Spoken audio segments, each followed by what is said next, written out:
welcome in. It's the Breer Report for March the 27th. We are just a few days away from the league meetings in Palm Beach, about a month away from the draft, and we got a ton to cover here. This is going to be a mailbag edition.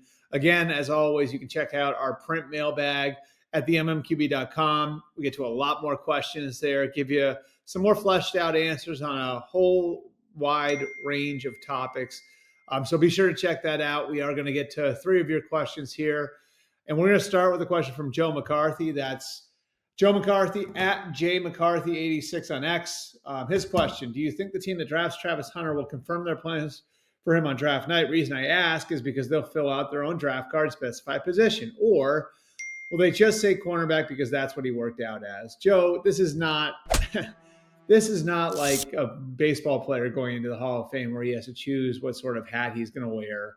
I think they very easily, knowing what I know about these things, could say wide receiver, corner. I think they would want to do that just to make him happy. This is obviously a big moment for all these guys when they get drafted. So you want to make them feel good about coming to your team. So whatever he wants is something that you would want to put there on the card, because he won't be the first overall pick in all likelihood. It'd be hard for a team to come in and say, yes, absolutely, we're taking you. Those draft day promises don't happen as much as people like to believe, especially when you're talking about guys at the very top of the draft where there's some moving parts with trades and everything else. But I can't wait to see him play, and that's the big thing. This is something we dove into and have dove into over the last couple of months. Really went into it again in my takeaways on Monday. And, I think where he ends up, how he's used, could wind up, riding on the needs of the team.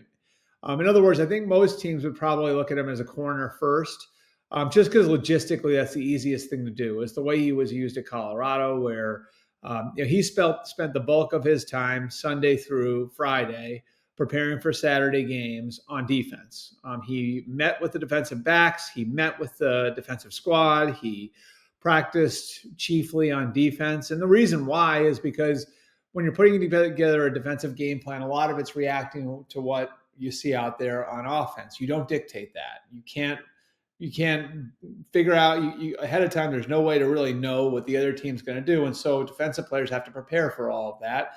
And so that's where Travis Hunter spent most of his practice time. Offensively, they did get him work. But for the most part, what they would do is they would put in packages for him. And there were more than just 1 or 2. They put in packages for him so they could use him on a full-time basis. And when they needed to, they could signal routes in from the sideline to him. It was a way of making it work and getting him out there at all times. Because again, like, the big question isn't whether or not he can do it on game day. It's how you allocate his time the rest of the week. And I think, again, most teams would probably view it that way. It's like, if we eventually want to play him both ways, then we are going to start with him on defense. That might be where his higher ceiling is anyway. And then work with him in packages on offense and build out from there. Now, there are teams that I think, if they were looking at him, one would be New England, might say, okay, like, we have a need at receiver first. So maybe as a rookie, we'll have him focus at receiver. And that gets a little more complicated as far as how you would incorporate him into the defense. But, if you're in New England, you look at it, you say, we got Christian Gonzalez and Carlton Davis now at corner. We have some depth at that position. So we can maybe find a way to use him in spots on defense, but we've got a huge need over here on offense, even after signing Stephon Diggs. And we want him to learn the offense, and we want to give Drake May a little something. So let's build him. Let's use him as an offensive player as a rookie, and then we'll see if we can get him some work on defense during that first year. And then after a year and going into his second year in 2026, we can reassess and maybe reshuffle the deck. And that, to me, is what's so fascinating about Travis Hunter as a prospect in general. With most prospects, he is one thing. You see him one way, and this is what he's going to be, and that's sort of that. It's not the case with Travis Hunter. This isn't just all or nothing. It isn't just he is this or we struck out. You're going to get multiple cracks at getting this right if you draft him. So I can't wait to see what Travis Hunter becomes as a pro. I don't think he's going to get out of the top 4 picks. And again, because there are so many different ways you can use him, there are different blueprints that teams can employ with him as a rookie. Again, the conventional wisdom would say start him at corner and then kind of work them in offensively. But if you've got a need like New England has a stronger need on offense than they have on defense, you might go the other way, which doesn't mean you can't reverse that a year or two down the line. All right, question number 2. This is from Slick62. It's at Capo640. $15 million for 2 vets plus question mark for Sanders plus Jones, $22 million cap hit. This is in response, I think, Slick, to a tweet I had the other day of sort of explaining how the Giants have come out of all of this. And it's not ideal. It wasn't their first choice. And I think that that's pretty clear. They made a run at Matthew Stafford. They made a run at Aaron Rodgers. I mean, we're talking 35, 40, $50 million that you had allocated to the quarterback position if you bring in either of those guys. The point I was making on the money is that now they're coming in at a lower price point. So maybe you have a little bit more flexibility going forward. And you've got 2 guys on your roster now that raise the floor. There weren't a ton of great options out there. But this puts you in a position where, all right, we have Russell Wilson, we have Jameis Winston. The base for their pay for 2025 is under $15 million. You still have 5 picks in the top 105. It doesn't affect whether or not you're going to take a quarterback at number 3. And, you have, again, that flexibility to build your team out a little bit more. What this is going to mean is that the Giants are going to have to be markedly better everywhere else. So it means Malik Nabers is going to have to follow up. It was a really good rookie year. Darius Slayton's going to have to stay healthy and be the deep threat they think he can. Maybe you have Travis Hunter helping you out on offense there. It's going to mean that offensive line is going to have to come together better, and you have resources in the draft to help supplement. It's going to mean Andrew Thomas is going to have to stay healthy. It's going to mean Tyrone Tracy is going to have to take the next step at running back. A lot of things have to fall into place because you are going to have a little bit less at the quarterback position. But I don't view this as this. This isn't a great result. I don't view this as a horrible result either. And if you're Brian Daboll and Joe Schoen, what it could mean is like this will get us to level ground. Maybe we can go 7-10, 8-9 this year, 9-8. We're in the conversation towards the end of the year, and then we address the quarterback position again in 2026. They've been chasing that mistake with Daniel Jones from 2019 for a long time. It was obviously a mistake to re-sign him 2 years ago. Now they're chasing that mistake. So they were in a tough position that was of their own doing. Now can you find your way out of it? I think this is trying to create a path out of it. No, by the way, this doesn't mean they don't draft a quarterback. They could take Shedeur at 3. They could take Jackson Dart at the top of the second round. I think that's a possibility for the Giants. So I think this is sort of throwing a bunch of darts at the position and recognizing that your high-end options haven't come through and trying to make it work with what you've got. And finally, question number 3. This is from Dave Gambrell. It's at Gambrell. What is your current read on the proposed rules changes? How much support does each rule have? Thanks. Okay, so I'll go through each one of these. These are going to be voted on next week at the Palm Beach owners meeting. Number 1, there's a rule change. I believe Pittsburgh proposed it that I really like, which is to change the makeup of the negotiating period where you're going to allow players to talk directly with teams over Zoom and allow them to arrange travel plans if they've come to an agreement with those teams. I don't know why they didn't do this earlier, to be honest with you. Anything they can do to allow for the teams and the players to gather more information on one another before they consummate these agreements is good. I don't understand why you didn't want the players talking to the teams in the first place. This will allow for the players to gather information on the teams that they're considering going to. It'll allow the teams to gather information on the players.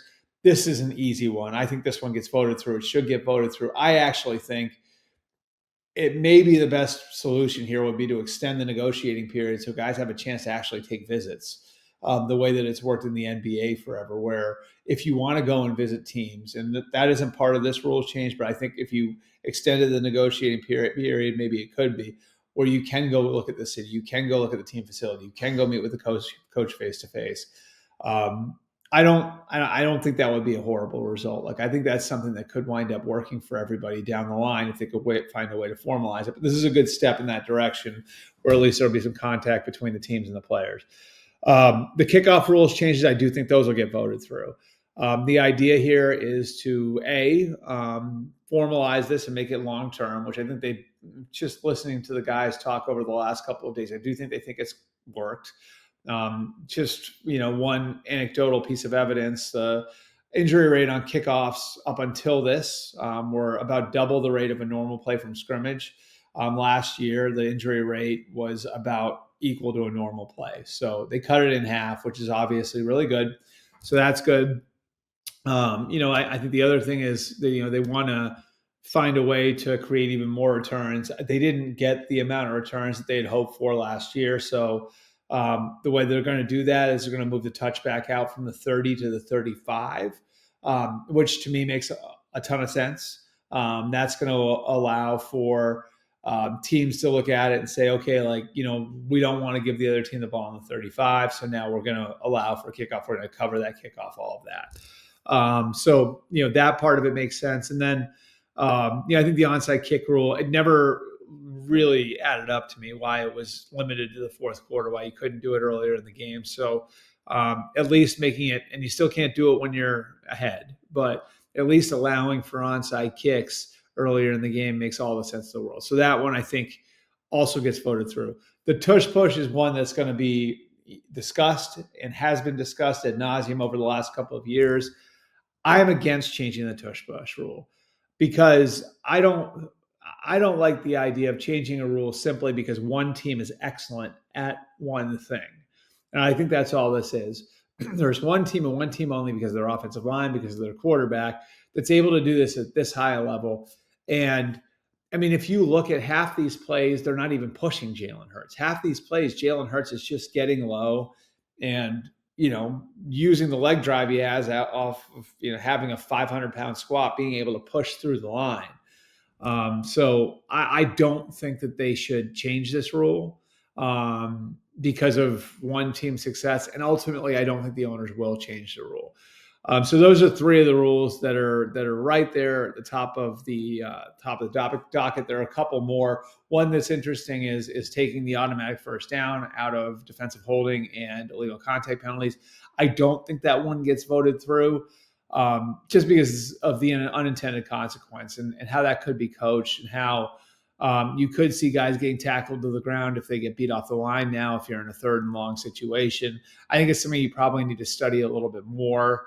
I don't think the owners would be ready to vote that through. And I personally wouldn't vote it through at this point either. Appreciate you guys coming out. We will have one more Breer report for you before I go to the owners meetings. I am traveling down there on Sunday morning.